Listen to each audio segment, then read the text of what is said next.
नमस्कार दोस्तों, कुरुक्षेत्र क्लासेस के YouTube चैनल पर आप सभी का एक बार फिर से हार्दिक स्वागत है। अपने राजस्थान में एक बहुत ही महत्वपूर्ण टॉपिक है। राजस्थान के प्रमुख कवि, साहित्यकार और इनसे खूब सारे साहित्य से संबंधित प्रश्न जो है अपनी परीक्षाओं के अंदर पूछे जाते हैं। तो आपको जो बोर्ड पे फोटो दिख रही है, खैर आप फोटो से इन्हें पहचान नहीं पाओगे।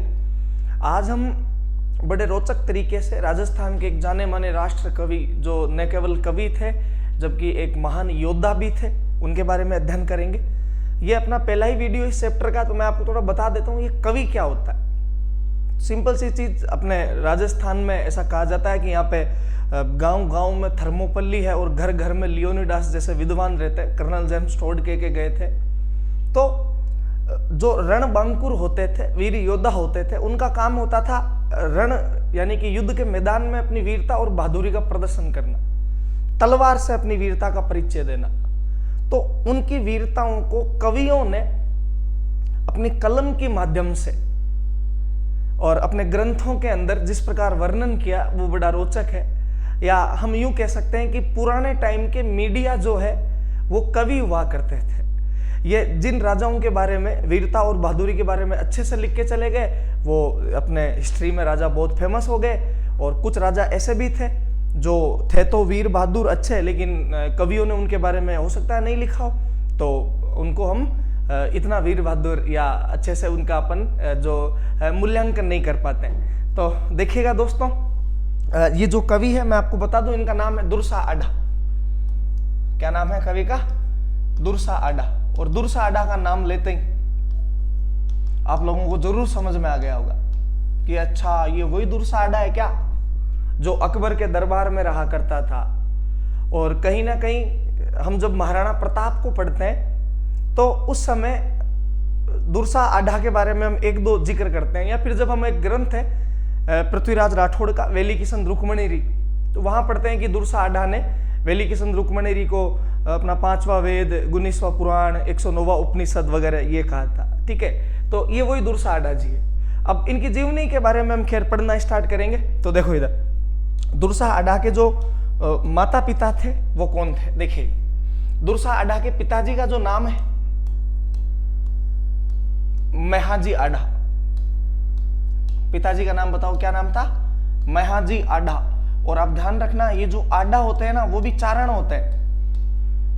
आडा भी कौन होते हैं? चारण होते हैं। खैर एक चीज तो आप लोगों को पता ही होगा कि राजस्थान के मैक्सिमम जो कवि है वो कौन सी जाति के होते हैं? चारण जाति के। क्योंकि कहा भी जाता है कि चारण जो होते हैं ना वो जन्म से ही 5वीं पास होते हैं। इतना माइंड उनके पास में होता है कि हम लोग 5वीं पढ़ के जो ज्ञान प्राप्त करते हैं उनके जन्म से ही वो ज्ञान होता है। इसलिए आज तक जो महान कवि बने वो सारे के सारे चारण ही होते हैं। इनके पिता का नाम महाजी आडा था और इनकी मम्मी, माता का जो नाम है वो धनीबाई था। माता का नाम क्या था? धनीबाई। अब धनीबाई से आपको लग गया होगा कि यार खूब धनवान होगा या खूब पैसे वाले होंगे, लेकिन ऐसा कुछ नहीं था। एक्चुअल में देखिएगा, एक बहुत तगड़ी सी चीज मैं आपको बताता हूं। जो महाजी आडा थे, इनकी 1-2 पीढ़ी में ऊपर, या ऐसा कहा जाता है कि दुर्सा आडा जी का जो जन्म है, देखिएगा यहां से आपको 2 चीजें ध्यान रखनी है कि इनका जो जन्म है, जन्म स्थान वो अलग गांव में होगा, जबकि दुर्सा आडा जी का जो मूल गांव था वो गांव अलग है। यहां से आपको 2 चीजें और एक गजब की सी चीज आपको मालूम चलेगी। जन्म स्थल दूसरा गांव है और मूल गांव दूसरा है। देखिएगा, मूल गांव जो है इनका, ऐसा कहा जाता है कि कोई अपने जोधपुर जिले में एक आढ़ाण करके गांव हुआ करता। जोधपुर जिले के अंदर कौन सा गांव? आढ़ाण गांव। ये इनका मूल गांव हुआ करता था। लेकिन ऐसा कहते हैं कि आपने राजस्थान की प्रसिद्ध लोक देवी अपनी करणी माता का नाम सुना होगा कि करणी माता भी जाति से चारण थे और आडा जी भी कौन थे? चारण थे। तो करणी माता का ननिहाल था यहाँ पे इस गांव में। आढ़ाण गांव में करणी माता का क्या था? ननिहाल था। और ऐसा कहते हैं कि करणी माता जो है वो अपने हिंगलाज माता का अवतार मानी जाती है। करणी माता किसका अवतार है? हिंगलाज माता का अवतार। ध्यान रखना आप, हिंगलाज माता का अवतार। हालांकि हिंगलाज माता ने 2 माताओं के रूप में अवतार लिए। हिंगलाज माता ने एक बार अवतार लिया था आवड़ माता के रूप में, आवड़ माता के रूप में, और इनका जो दूसरा अवतार है हिंगलाज माता का, वो करणी माता के रूप में हुआ था। ये भी कहा जाता है कि आवड़ माता के रूप में जब इन्होंने अवतार लिया था हिंगलाज माता ने, तो बड़े सुंदर हुआ करते थे, इसलिए कुछ समस्याओं का सामना इन्हें करना पड़ा। तो बाद में जब इन्होंने करणी माता के रूप में अवतार लिया तो ऐसा कहते हैं कि ये इतने सुंदर नहीं थे, ताकि दुनिया की और किसी भी प्रकार की समस्याओं का सामना करेंगे। खैर वो जो है अपने टॉपिक सेट के बात है, वो आगे पढ़ेंगे करणी माता में। तो करणी माता का ननिहाल इस गांव के अंदर था, आढ़ाण गांव में, आढ़ाओं के। जब शादी होती है तो कुछ रस्में मामा को निभानी पड़ती है, जैसे पाटे से उतारना हुआ, आप सब लोगों को पता होगा। तो करणी माता ऐसा कहते हैं कि फेरों तक अपने मामा जी का वेट करती रही कि मामा जी आएंगे, मामा आएंगे, लेकिन करणी माता के मामा नहीं आ पाते हैं इनकी शादी के अंदर, इसलिए करणी माता नाराज होते हैं। करणी माता साक्षात हिंगलाज माता के अवतार थे, ये इनके मामा और मामी वो भी जानते थे। तो जब करणी माता की शादी के अंदर इनके ननिहाल वाले आए नहीं, तो करणी माता क्रोधित हुए, और करणी माता ने क्रोधित होके और अपने ननिहाल वालों को श्राप दिया कि आप मेरी शादी में नहीं आए हो, देखना आपकी वंशवृद्धि नहीं होगी, आपका गांव छूट जाएगा और आपकी आर्थिक स्थिति बहुत ज्यादा खराब हो जाएगी। शादी में तो रिश्तेदार वगैरह आते ही आए हुए रहते हैं, आपको पता है, शादी के अंदर कोई भी बात कर ले तो वो तुरंत से लीक हो जाती है। तो किसी ने उनके मामा जी को इन्फॉर्मेशन दे दी कि माता जी ने आपके बारे में ये बातें कही थी। मामा जी दूसरे दिन भागे हुए आए कि करणी ऐसी बात नहीं है, आई एम सॉरी, मेरे से गलती हो गई। करणी माता ने कहा मामा कुछ भी हो, अब जो शराब दे दिया वो तो दे दिया, तो क्या करना है? बोला मैं आपको इतनी सी बात कह सकती हूँ कि आपको गांव तो छोड़ना ही पड़ेगा, लेकिन आपका वंश जो है वो चलता रहेगा और आर्थिक स्थिति भी आपकी बिगड़ी हुई रहेगी। मेरा मायरा कैसे नहीं भरा। और बाद में ऐसा कहते हैं कि ये गांव जो है ना, आढ़ाण गांव, वो छूट जाता है इनका। फिर बाद में जब गांव छूटा तो इधर से इधर भटकते रहे, और बाद में ऐसा कहा जाता है कि सोजत के पास में, किसके पास में? सोजत के पास में एक कोई गांव पड़ता था, धुंधोड़ा या धुंधड़ा, धुंधला या धुंधोड़ा गांव, जो मारवाड़ के सोजत परगने में है। अपनी मारवाड़ रियासत, और मारवाड़ रियासत में क्या थे? परगने थे। तो एक परगना था सोजत अपने पाली के अंदर, ठीक है। तो सोजत के पास में गांव है धुंधला गांव, वहां के इनके फिर पूर्वज बस गए थे, और वहीं पे जन्म हुआ था किसका? राष्ट्र कवि दुर्सा आडा का, जो कवि होने के साथ साथ में एक महान योद्धा भी थे। अब इनका जन्म हुआ, और ऐसा कहते हैं कि करणी माता के श्राप के कारण आर्थिक स्थिति काफी ज्यादा बिगड़ी हुई थी, वंशवृद्धि भी नहीं होती थी। तो बचपन में काफी स्ट्रगल किया कवि दुर्सा आडा जी ने, और इनका जो स्ट्रगल है वो बड़ा जो है गजब का रहा था, देखिएगा। क्योंकि बाकी जो राजस्थान के कवि हुए थे उनकी पीढ़ियां ही कवियों में लगी रही थी कि पापा भी कवि, दादा भी कवि, लेकिन इन्होंने पूरा स्ट्रगल किया। अब देखो इधर, अभी हमने पढ़ा कि एक गांव का नाम धुंधोड़ा, सोजत परगने के अंदर, इस गांव में दुर्सा आडा जी का जन्म हुआ, और यहीं पे खैर इनका जो है आगे का लालन पालन का कार्य होता है। ऐसा कहते हैं कि बचपन में बहुत ज्यादा गरीब हुआ करते थे, काफी स्ट्रगल किए, और जब इनकी 6 वर्ष आयु हुई दुर्सा आडा जी की, जब ये थोड़ा बहुत समझने लगे, तो 6 वर्ष की आयु में पिताजी ने भी संन्यास धारण कर लिया। 6 वर्ष में जो इनके पिताजी थे मेहाजी, पिताजी ने क्या धारण कर लिया? संन्यास। अब बच्चा छोटा, घर में माँ बापू क्या धारण कर लिए? संन्यास धारण कर लिए। तो समस्याएं और आगे बढ़ जाती है। अपने सोजत के आसपास में एक जाति निवास करती है, सिरवी। आपने खैर सुना भी होगा कि अपने आई माता है जो सिरवी जाति की कुलदेवी है। तो यहाँ बचपन में अपना जीवन व्यापन करने के लिए जो दुर्सा आडा थे वो सिरवी जाति की है ना बकरियां चराते थे। सिरवी जाति की क्या चराते थे? बकरियां चराते थे।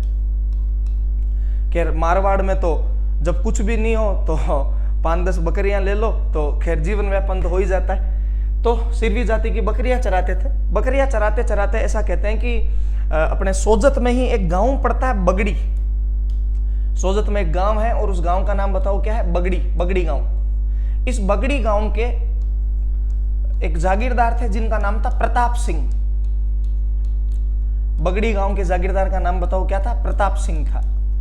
ये प्रताप सिंह दुर्सा आडा को देखते हैं और उनके टैलेंट को भली भांति पहचानते हैं कि यार यह आदमी इतना टैलेंटेड, जो बकरियां चराते चराते पढ़ाई कर रहा है या इतनी अच्छी रुचि है इसकी पढ़ाई लेखन के अंदर, तो बगड़ी के जागीरदार प्रताप सिंह जो थे वो दुरसा अड्डा जी के लिए एक मार्गदर्शक साबित हुए। ऐसा कहते हैं ना कि जीवन में हर आदमी को एक आदमी ऐसा मिलता है, अगर उसके सहयोग के साथ में चले तो जीवन जो है वो सक्सेस हो जाता है, ऐसा कहते हैं। तो बगड़ी के जो जागीरदार थे प्रताप सिंह वो, और खैर ये जो प्रताप नाम है ना वो दुरसा अड्डा के लिए बड़ा फेवरेट था, अभी मैं आपको और बताऊंगा। तो प्रताप सिंह जो है इनका लालन पालन करते हैं, इनको अच्छी शिक्षा प्राप्त करते हैं। बाद में ऐसा कहते हैं कि एक बार मुगल बादशाह अकबर जो है वो आगरा से अहमदाबाद जा रहा होता है। मुगल बादशाह अकबर आगरा से कहां जा रहा होता है? अहमदाबाद। तो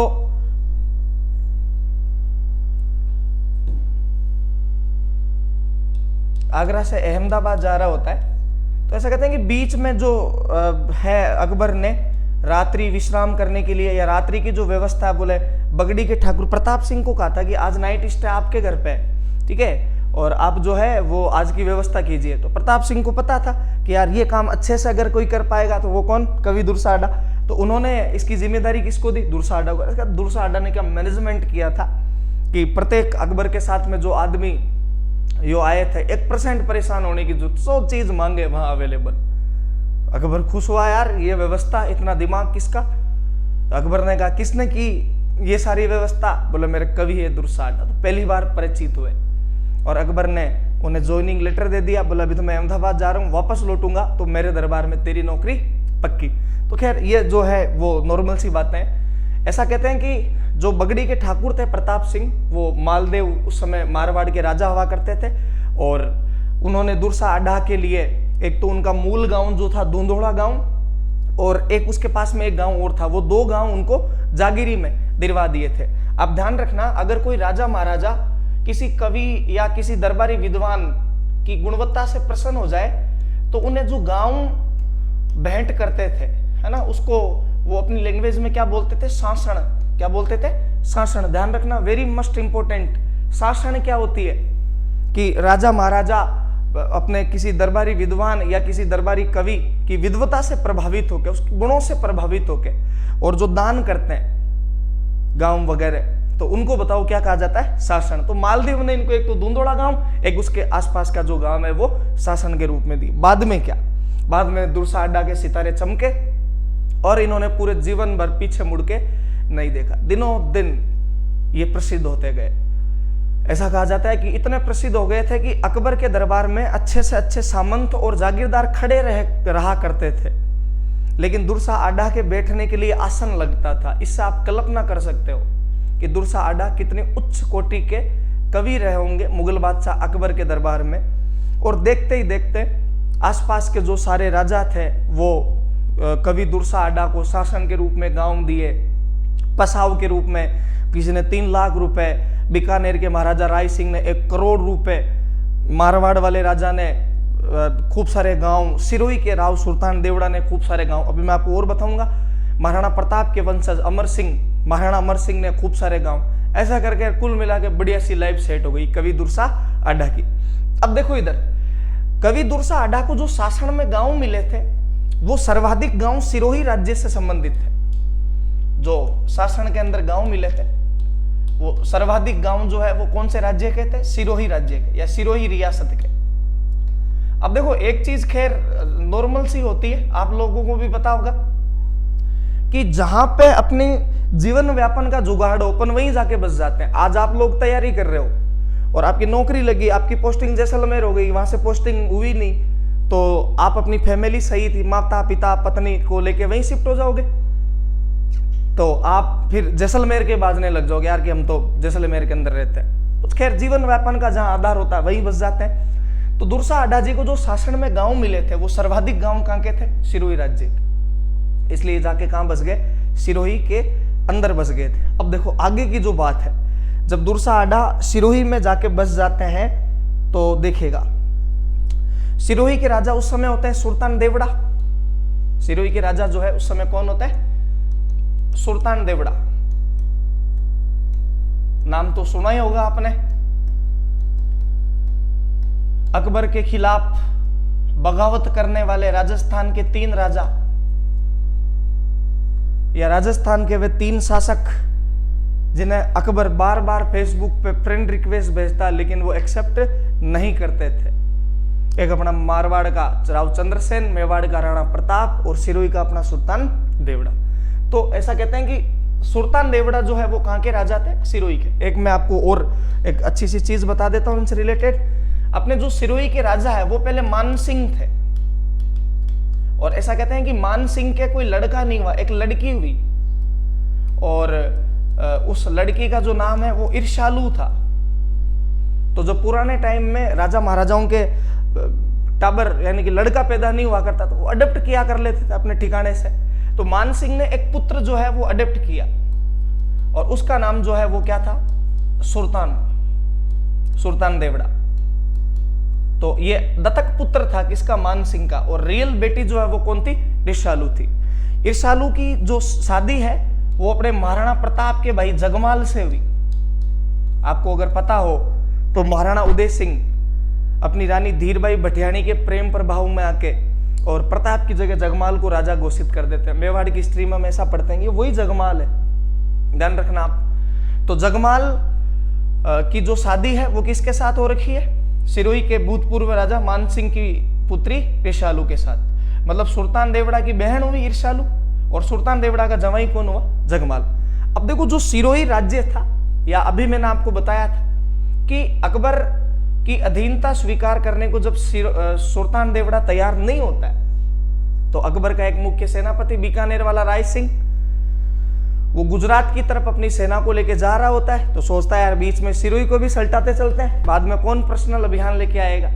तो राय सिंह के नेतृत्व में जब सिरोही पर अटैक हुआ तो सुल्तान देवड़ा ने कहा कि ठीक है, मैं मुगल बादशाह अकबर की अधीनता स्वीकार करने के लिए तैयार हूं। तो ऐसा कहा जाता है कि सुल्तान देवड़ा ने अकबर की अधीनता स्वीकार कर ली थी और एक संधि हुई, और उस संधि के तहत आधा सिरोही राज्य जो है वो तो सुल्तान देवड़ा ने रखा,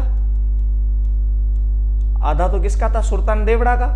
और उस संधि के तहत आधा सिरोही जो है वो किसको दे दिया? अकबर को दे दिया। अकबर, आपको पता है इसकी नीति थी राजपूतों को राजपूतों से लड़ाने की, भाइयों को भाइयों से लड़ाने की। अकबर का मेन दुश्मन राणा प्रताप, और मेवाड़ से सीमा टच हो रही किसकी? सिरोही की। और पहले ही महाराणा प्रताप और जगमल आपस में अच्छे खासे दुश्मन थे, इसलिए अकबर ने लगाया दिमाग और अकबर ने जो आधा सिरोही सुल्तान देवड़ा से लिया वो किसको दे दिया? जगमाल को। यानी कि जगमाल घूम घुमा के और कहाँ आ गया? सिरोही के अंदर। और जगमाल की जो वाइफ है वो कौन? ईर्षालु, वो भी इधर। एक दिन पता नहीं ईर्षालु के माइंड में क्या आया, राजी खुशी सा जीवन निकल रहा था और ईर्षालु अपने पति जगमाल से कहती है कि मुझे वो महल चाहिए जिनमें मेरे पापा बैठा करते थे। अब इसके पापा कौन? मान सिंह। और पापा तो वो महल देके किसको चले गए? सुल्तान देवड़ा को। बोले अगर आप वास्तव में सिसोदिया कुल के हो तो मुझे वो महल दो जिनमें मेरे पापा बैठा करते थे। जगमाल ने कहा यार लुगाई इतनी मोटी बात कर दे तो कुछ करना ही पड़ेगा। इसलिए ऐसा कहते हैं कि जगमाल ने जो आधा बचा कुचा सिरोही था उस पर भी अटैक कर दिया था सुल्तान देवड़ा की अनुपस्थिति में, लेकिन उसमें जगमाल के हाथ कुछ नहीं लगा। बाद में जगमाल ने ऐसा सोचा यार कि सुल्तान देवड़ा की अनुपस्थिति में ऐसा काम किया है, अब सुल्तान देवड़ा आएगा तो वो तो जूत में लेगा। इसलिए जो जगमाल है वो भाग के और अकबर के पास चला जाता है आगरा। वहां अकबर को जो है वो सारी आप बीती बताता है। अकबर इसके साथ में जगमाल के साथ में दुरसा आडा जी को भेजता है कि कुछ वीर बहादुरों को ले जाओ। और दुरसा आडा जो है अभी मैंने आपको बताया था कि कवि तो जो थे ही, हाथ से कलम तो चलती थी, तलवार चलाने में भी कोई कम नहीं थे। तो ये सारे लोग आते हैं और ऐसा कहते हैं कि जगमाल, दुरसा आडा और मुगलिया फौज सुल्तान देवड़ा के पीछे पड़ी रहती है। गांव-गांव में शिविर लगाते हैं। सुल्तान देवड़ा आगे आगे बेचारा भगता रहता है। लेकिन एक गांव आता है दातानी, उस दातानी गांव के अंदर, दातानी गांव में जगमाल अपना शिविर लगा रखा होता है। ये बात होती 1583 ईस्वी। और उस शिविर पर, यानी कि किसके शिविर पर? जगमाल के शिविर पर मौका देख के और कौन आक्रमण कर देता है? सुल्तान देवड़ा। और उस आक्रमण में लड़ते हुए जगमाल देवड़ा मारे जाते हैं। यानी कि देखो एक औरत की छोटी सी इच्छा कि मुझे पापा वाले महल चाहिए, महलों के चक्कर में अपने पति को ही खो दिया, दुर्साहडा भी जगमाल की तरफ से लड़ रहे थे, ये भी लड़ते हुए घायल हो गए। क्या हो गए? घायल हो गए। और उसमें सुल्तान देवड़ा का एक सेनापति होता है सुमरा चौहान। कौन होता है? सुमरा चौहान। ये भी ऐसा कहते हैं कि लड़ते हुए और वीर गति को प्राप्त हुए थे। और राव सुल्तान देवड़ा जो है वो इस युद्ध में विजयी रहता है। इसलिए हम पढ़ते हैं कि जगमाल जो है वो दातानी के युद्ध में लड़ते हुए मारे गए। अब ऐसा कहते हैं कि सुल्तान देवड़ा जब इस युद्ध में जीत गया था, तो युद्ध जीतने के बाद जो सैनिक अर्धमृत अवस्था में होता है कि बचने के कोई चांस नहीं है, तो उसका गर्दन काट दी जाती है, या उसको भाई दुख पाएगा ये आदमी इसलिए काट दो गला। और जो घायल अवस्था में होता है उन्हें बचाने के लिए उनका इलाज विलाज किया जाता है। तो राव सुल्तान देवड़ा जब परीक्षण कर रहे थे उस जगह का, तो उनमें दुर्साहडा जी जो है वो घायल अवस्था में दिखाई दिए। लेकिन ऐसा कहते हैं कि दुर्साहडा शरीर में इतने गजब थे कि किसी राजपूत यानी किसी क्षत्रिय योद्धा के जैसे दिखते थे ये। तो सुल्तान देवड़ा ने कहा है एक वहां पे कोई राजपूत योद्धा है, देखो वो घायल है, बचने की स्थिति में, इसे भी दूध पिलाओ। दुर्साहडा को लगता है यार ये तो मारेंगे अभी। तो दुर्साहडा जो है घायल अवस्था में था, उसको पता चल गया, वहीं से आवाज लगाता है कि सुनो मैं राजपूत नहीं हूं, मैं चारण हूं। सुल्तान देवड़ा कहते हैं अच्छा, तेरे शारीरिक रूप से तो तू राजपूत योद्धा लग रहा है, चारण कहां से लग रहा है? चारणों का काम तो लेखन कविताएं लिखना, यहाँ युद्ध लड़ने क्यों आया? तो दुर्साहडा जो कहता है कि नहीं बाप जी मैं चारणी हूं। तो सुल्तान देवड़ा कहते हैं कि नहीं देख, थोड़ा सा जीने के वास्ते यानी थोड़ी जिंदगी के लिए किसी और की औलाद बन जाना बहादुरों का काम नहीं है। कि तू है चारण और तू थोड़ा जीने के लिए कि मैं तुझे मारूं नहीं, तो राजपूतों की औलाद बनने के तैयार है, वो बहादुरों का काम नहीं है। तो दुर्साहडा ने कहा नहीं मैं चारण ही हूं। सुल्तान देवड़ा ने कहा ठीक है, तू चारण है तो कोई दोहा सुना मुझे। दुर्साहडा ने कहा बताओ किसके बारे में? बोले इस युद्ध के अंदर मेरा एक सेनापति सुमरा चौहान जो लड़ते हुए वीर गति को प्राप्त हुआ, इसके बारे में कोई दोहा सुना? तो ऐसा कहते हैं कि सुल्तान देवड़ा ने एक दोहा सुनाया था। देखिएगा वो कौन सा दोहा था? ये दोहा सुनाया था, धर रावा जस डूंगरा। ध्यान रखना ये दोहा कौन सुना रहा है? दुर्साहडा सुना रहा है। किसकी प्रशंसा में? अपने सुल्तान देवड़ा के जो सेनापति थे। धर रावा जस डूंगरा, वृद्ध पोता छत्रहाण, समरे मरण सुधारियो, चहू थोका चौहान। इसका मतलब क्या है कि जो सुमरा चौहान नामक सेनापति था उसने मृत्यु को प्राप्त किया है इस युद्ध के अंदर, वो वीर गति को प्राप्त हुआ है, तो उसने मोक्ष की प्राप्ति की है। और मोक्ष की प्राप्ति करने से पहले उसने ये जो पहाड़ों से घिरी हुई जो भूमि है सिरोही, उसमें अपने कुल का जो है वो नाम रोशन किया है। सुल्तान देवड़ा जो सिरोही के राजा है उनकी जान की रक्षा की है। तो उसकी प्रशंसा में दुर्साहडा जी ने सुमरा चौहान की प्रशंसा में जो है वो ये दोहा सुनाया था। अपने सुल्तान देवड़ा को मजा आ गया, बोले यार तू तो वास्तव में चारण है और क्या गजब का चारण है, तुरंत तो तूने दोहा सुना दिया। तो ऐसा कहते हैं कि बाद में बड़े प्रसन्न हुए थे दुर्साहडा से सुल्तान देवड़ा, और वहां से फिर दुर्साहडा को घायल से इसका इलाज करवाते हैं। दुर्साहडा का क्या करवाते हैं? इलाज। और ऐसा कहते हैं कि इतना ज्यादा प्रसन्न हो गए थे कि इन्हें हाथी पे बिठा के और युद्ध के मैदान से अपने सिरोही के राजमहलों में ले जाते हैं। राजमहलों में ले जाते हैं जो ठीक है, हाथी पे बिठा के। और ऐसा कहते हैं कि बाद में वो हाथी भी इनको गिफ्ट कर दिया था कि जिस हाथी पे तू बैठा वो हाथी तेरा। और नहीं और सुन, बोले मैं मेरे सिरोही के राजमहलों के अंदर तेरी गजारूढ़ मूर्ति लगवाऊंगा पत्थर पे सवार। तो ये अपने आप में एक यूनिक सी चीज है। कवियों की कभी भी प्रतिमाएं वो भी गजारूढ़ लगना इम्पॉसिबल है, महान सेनापतियों या राजाओं की हुआ करती थी। एकमात्र ऐसा कवि जिसकी प्रतिमा गजारूढ़ हाथी पे सवार है ना, गजारूढ़ प्रतिमा जो है वो पत्थर की लगी हुई, कहाँ पे? सिरोही के राजमहलों में। फिर दुर्साहडा जी को जीवन में कभी पीछे मुड़ के कभी देखना ही नहीं पड़ा। जीवन भर जो है इनको मुगल बादशाह अकबर से ऐसा कहते हैं 3 करोड़ का पसाव प्राप्त था। बीकानेर के महाराजा राय सिंह 1 करोड़ पसाव देते थे। ऐसे करके टोटल 9 करोड़ का पसाव जो है पर ईयर अपने कवि दुर्साहडा के पास हुआ करता था। तो देखते ही देखते कैसे ये फर्श से अर्श तक चले गए, काफी स्ट्रगल किया था दुर्साहडा जी ने। अब इन्होंने राजस्थान की कुछ कविताएं लिखी है, कुछ ग्रंथ लिखे हैं इन्होंने, उनके बारे में अपन देख लेते हैं, जो अपने कंपटीशन एग्जाम के अंदर पूछे जाते हैं। तो देखिएगा दुर्सा आडे जी ने कौन कौन से जो है वो ग्रंथों की रचना की है। तो दोस्तों आप एक ग्रंथ का नाम सुनते होंगे दुर्सा आडा जी का, जिसका नाम है विरुद्ध छत्री, है ना। उस ग्रंथ का नाम क्या है? विरुद्ध छत्री या विरोध छत्री। ये जो है वो किसकी रचना है? कवि दुर्सा आडा की। इसमें वो करता क्या है? देखो छैत्री का मतलब हिंदी के अंदर 76 मतलब 76। तो कवि दुर्सा आडा ने राणा प्रताप की प्रशंसा में, महाराणा प्रताप की प्रशंसा में 76 सोरठे लिखे। 76 क्या लिखे? सोरठे। अपने राजस्थान के साहित्य लेखन में जहां दोहे, चौपाइयां, वैसे ही सोरठे होते हैं डिंगल भाषा के अंदर, तो इन्होंने 76 सोरठे लिखे। किसकी प्रशंसा में? राणा प्रताप। यानी कि इस ग्रंथ में इन्होंने किया क्या है कि एक तराजू लिया है, मारवाड़ी में एक ताकड़ी ली है, जिसमें एक तरफ इन्होंने महाराणा प्रताप को रखा है और एक तरफ इन्होंने अकबर को रखा है, और प्रताप वाला जो पलड़ा है ना वो इन्होंने भारी दिखाया। और महाराणा प्रताप की प्रशंसा में 76 दोहे लिखे, सोरठे लिखे, इसलिए इसका नाम क्या? विरुद्ध छत्री। अब देखो इसमें कुछ दोहे हैं जो मैं खैर लेके आया हूं। कल पे अकबर काई गुण पुंगीधर गोडिया, मणदर छाबड़ माई पड़े न राणा प्रताप सी। खैर राजस्थानी भाषा है, अपन थोड़ा बहुत पढ़ते हैं तो जरूर समझ में आ जाए। इसका मतलब देखो क्या है? कल पे अकबर काई गुण पुंगीधर गोडिया, कि अकबर जो है जिस प्रकार एक सपेरा सांप को पकड़ने के लिए और मोहित करने के लिए पुंगी बजाता है, वैसे अकबर राणा प्रताप को मोहित करने के लिए अपनी पुंपाड़ी को बजा बजा के थक जाता है।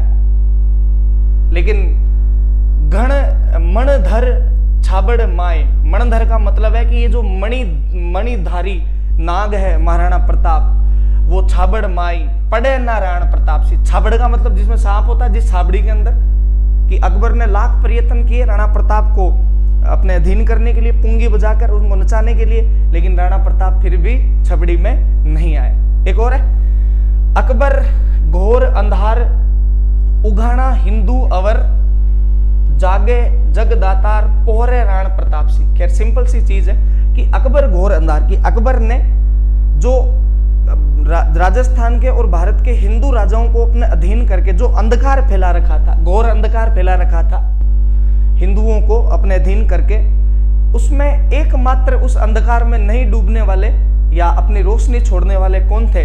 अपने महाराणा प्रताप थे। और देखो यहाँ लिखा हुआ है कि उस अंधकार में भी जागते रहे कौन? राणा प्रताप, जबकि बाकी सो गए थे।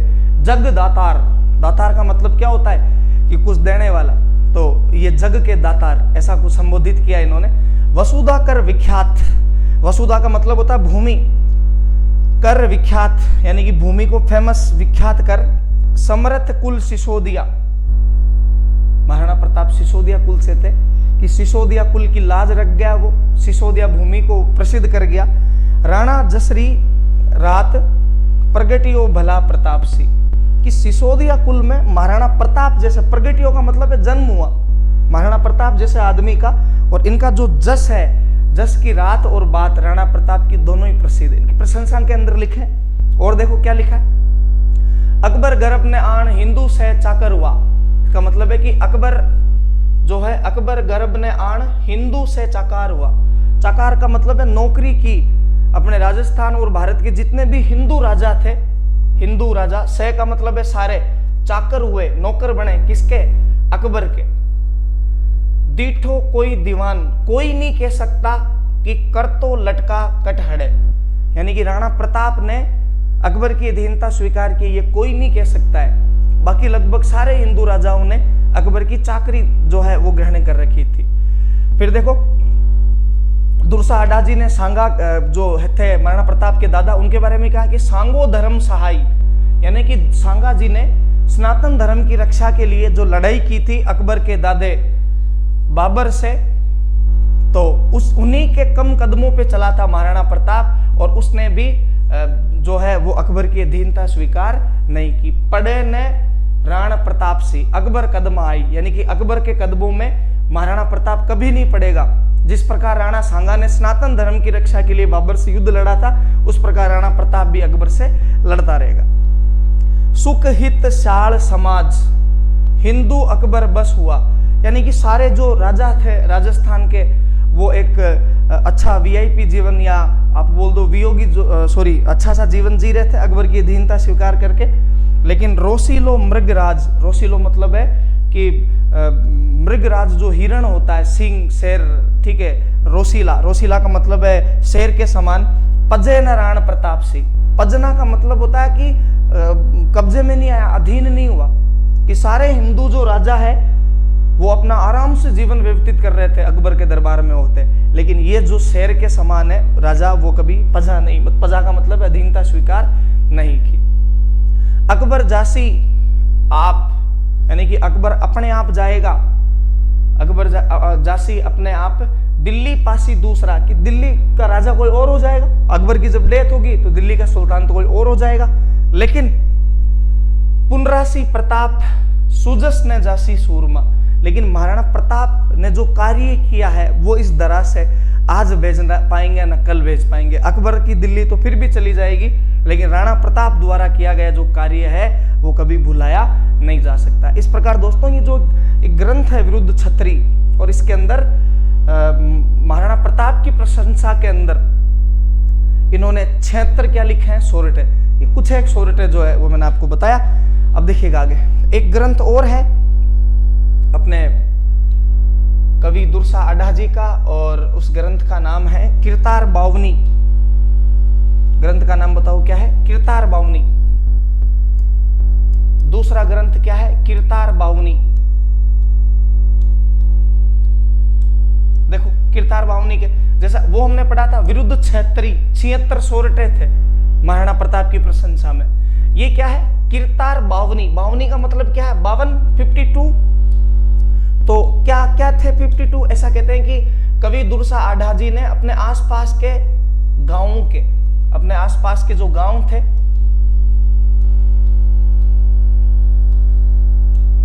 कवि दुर्सा आढ़ा जी के आसपास के 52 कोमों का, 52 कोमों का सामाजिक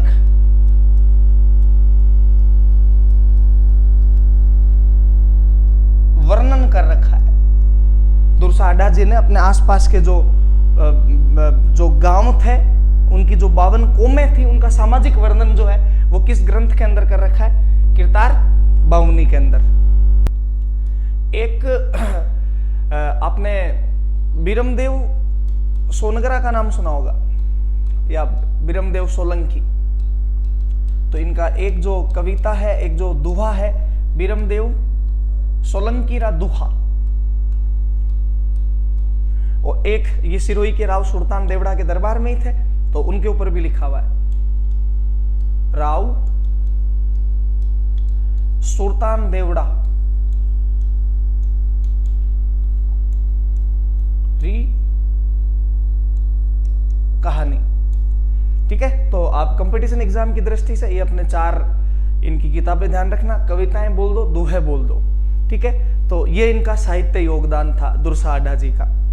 ऐसा कहते हैं कि जब इनके पास में खूब धन हो गया था, तो ये एक बार अपने गांव आए थे, तो इनकी जो मम्मी है, उन्होंने, इनकी जो माता जी है धनी भाई, उन्होंने घर के गेट बंद कर दिए थे कि मुझे ये तो तेरी कमाई वमाई वो नहीं चाहिए।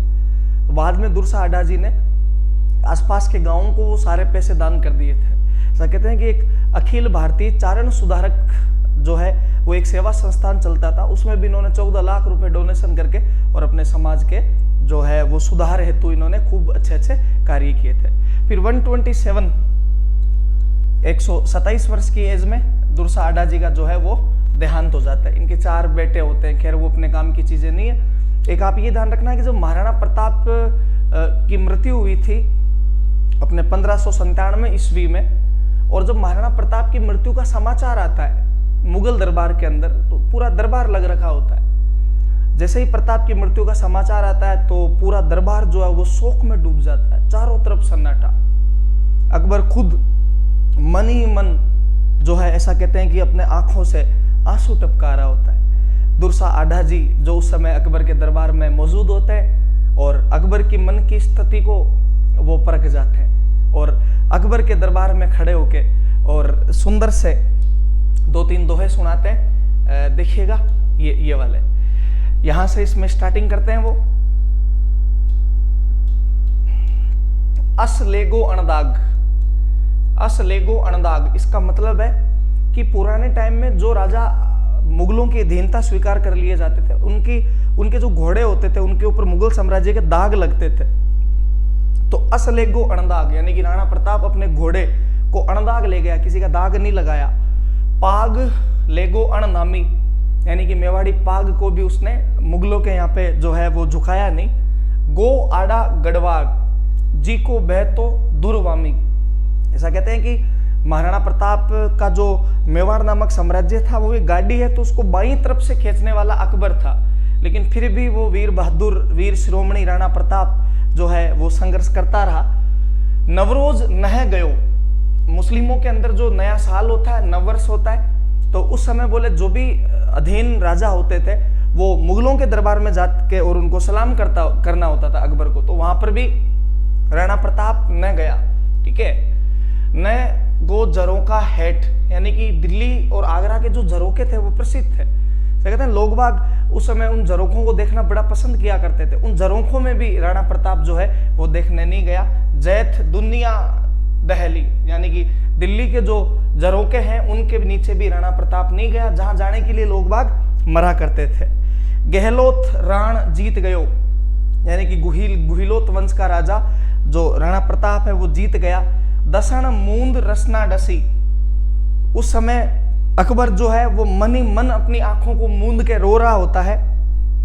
निसास मूक झरिया नैन कि अकबर की आंखों से आंसू निकल जाते हैं। तो मृत सा प्रताप सिंह कि जब महाराणा प्रताप की मृत्यु की सूचना अकबर के पास आई थी। तो ये दोहे मुगल बादशाह अकबर के दरबार में खड़े होकर और दुर्सा आढ़ा उनके दुश्मन राणा प्रताप के बारे में बोल रहे हैं।